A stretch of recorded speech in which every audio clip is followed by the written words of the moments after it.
ইরানের দক্ষিণ পশ্চিমাঞ্চলীয় খুজেস্তান প্রদেশে ধারাবাহিক হামলা চালিয়েছে যুক্তরাষ্ট্র। গত রাতে প্রদেশটির অন্তত ৮টি শহরে হামলার খবর পাওয়া গেছে। ১৩ জুলাই কাতার ভিত্তিক সংবাদ মাধ্যম আল জাজিরার একটি প্রতিবেদনে এ তথ্য জানানো হয়।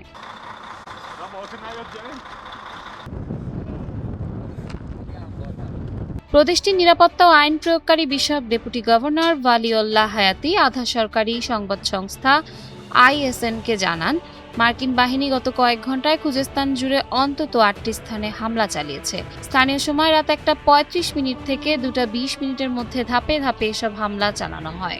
একটি কৃষি পানি পাম্পিং স্টেশনে ক্ষেপণাস্ত্রের আঘাতে ১ জন নিহত এবং ৪ জন আহত হয়েছেন। ইরান বলছে শনিবার বেশ কয়েকটি জাহাজ একটি অননুমোদিত পথে নৌপথ অতিক্রমের চেষ্টা করেছিল। তাদের গতিপথ পরিবর্তনের জন্য বার্তা দেওয়া হলেও তারা তা উপেক্ষা করে।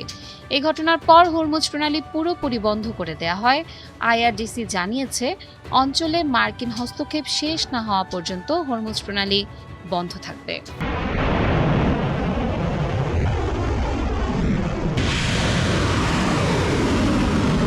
মার্কিন সেন্ট্রাল কমান্ড জানিয়েছে, আইআরজিসির বিবৃতির প্রায় ১ ঘন্টা পর শনিবার স্থানীয় সময় সন্ধ্যা ৭:১৫ তারা হামলা শুরু করে।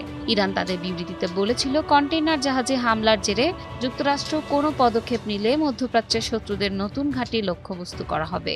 প্রেসিডেন্ট ট্রাম্পের নির্দেশেই এই হামলা চালানো হয়েছে, তবে এই বিষয়ে মন্তব্যের অনুরোধে হোয়াইট হাউস তাৎক্ষণিকভাবে কোনো সাড়া দেয়নি। যুক্তরাষ্ট্র ও ইরানের সংঘাত উপসাগরীয় অঞ্চলকে অস্থিতিশীল করে তুলেছে। অন্যদিকে হরমুজ প্রণালীতে ইরানের কার্যকর অবরোধের কারণে জ্বালানির দাম আকাশচুম্বী হয়েছে। এতে বিশ্বব্যাপী মুদ্রাস্ফীতির চাপ বেড়েছে।